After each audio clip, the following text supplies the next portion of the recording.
Joined by Leo Beas. My name is Matt George. We are courtside here in the Golden One Center. A night that looked so promising at halftime. The Kings had a 19-point lead. At one point had a 22-point lead in this one. Ultimately, they end up falling short to the Indiana Pacers. The final score 106-100. And unfortunately, that's not even the top story. The top story, Rudy Gay most likely rupturing his Achilles on one play that happened just here behind us. One step and suddenly your season could be over, Leo. Just a disaster of a night. Yeah, Matt, I don't have much words to say. I was upset because I like Rudy a lot as a person, as a basketball player. And, you know, he's always friendly to us and stuff like that. But then I'm thinking Kings basketball and for the organization now, they won't be able to use him in a trade. And now just thinking far ahead, he probably won't opt out. Just first initial thoughts.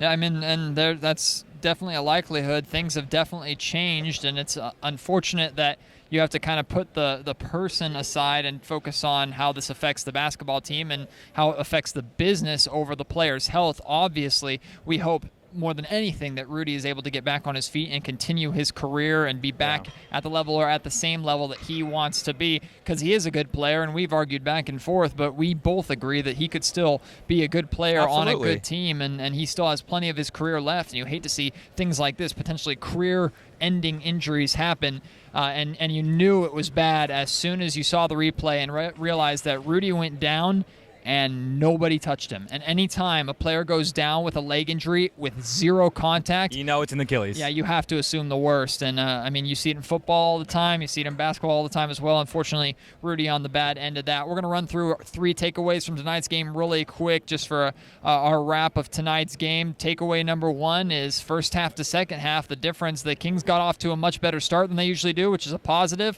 Yes, but sir. It's continuing to build on that safety net, not wasting it all away, and unfortunately the Kings just weren't able to do that. Yeah, on some nights they come out flat in the first and they might come out strong in the fourth. Tonight they came out strong in the first, and that third quarter was detrimental tonight, and it's unfortunate. I think it's lack of leadership and it's lack of adjustments, because Dave Yeager knew that the Pacers were coming out full force, and they just couldn't adjust to them. Period. Takeaways number 2 and 3 kind of play off of one another. We'll start with number 2, and it ultimately has to do with the fact that, you know, if this team hasn't found enough to rally around now, they're not going to find anything. As soon as Rudy Gay goes down, it's hard to see one of your top players and one of your friends being carried off the court. And he was clearly in pain, was howling when he was on the ground and slamming the floor. So that does have a mental effect on you.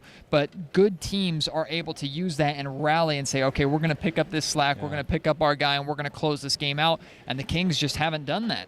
Yeah, and I hate to be that negative Nancy. The Kings with Rudy Gay were a bad team. Without Rudy Gay, I believe they'll be worse. Honestly, I think it's time to pull the plug and start playing your younger guys, Matt. And we'll certainly be able to talk about that. We went back and forth on our most recent podcast about it. Now things have drastically changed from that podcast. So in our upcoming podcast next week, I'm sure we'll discuss that a little bit. Also, there's going to be plenty of discussion through the rest of the week, whether it's on KHDK Radio or on Cowbell Kingdom or what have you. But pulling into number 3 takeaway, it just simply 1-6. 1-6 in a 7-game homestand, and now you go on your longest road trip of the season. I tweeted out before the game, it's not the end of the world if they lose this game, but now it might be the end of the world if they lose this game and lose Rudy Gay. But you needed to get more than one win on this homestand, Leo. And they didn't. Now they're heading into an 8-game road trip where they'll be lucky if they get 3 out of those 8. Yeah. So, to me, it's tough. Again, they're 9 games below 500. Yeah. I don't see how fans continue to just think playoffs. Like, this team is not a playoff team, especially without Rudy Gay. And, you know, there were rumblings that Ricky Rubio possibly coming here. You know, Rudy being that asset, no longer there. Yeah. Yeah, it's hard. Let me try and sprinkle a little bit of positivity before we wrap up here.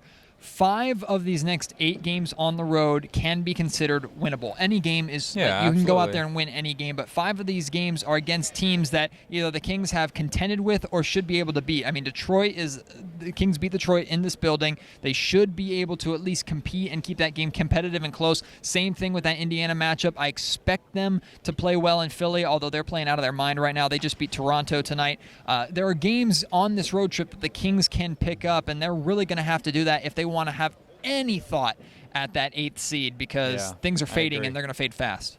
I agree, Matt. So hopefully let's hope for the best. Yeah. And if DeMarcus Cousins plays out of his mind and he gets all of his teammates involved, it might work. And one more thing, it's Malachi time. And it might be. Jaeger might be forced to get the young man some reps. And I know a lot of Kings fans have wanted to see that. We have wanted to see that as well. And he might be thrown into the fire or thrown against the wall, and we'll see if he sticks. But as for right now, a sweet night turned sour very quickly. The Sacramento Kings end up losing to the Indiana Pacers, blowing a 22-point lead and losing their second-best scorer in Rudy Gay, 106-100. The final score. Will have more reaction and plenty of stuff coming for you both on KHGK and on Cowbell Kingdom. So stay tuned for that. Join the conversation as well. We'd love to hear your feedback. But for right now, for my partner Leo Beas, my name is Matt George. Have a good night, and go Kings. Let's hope for the best.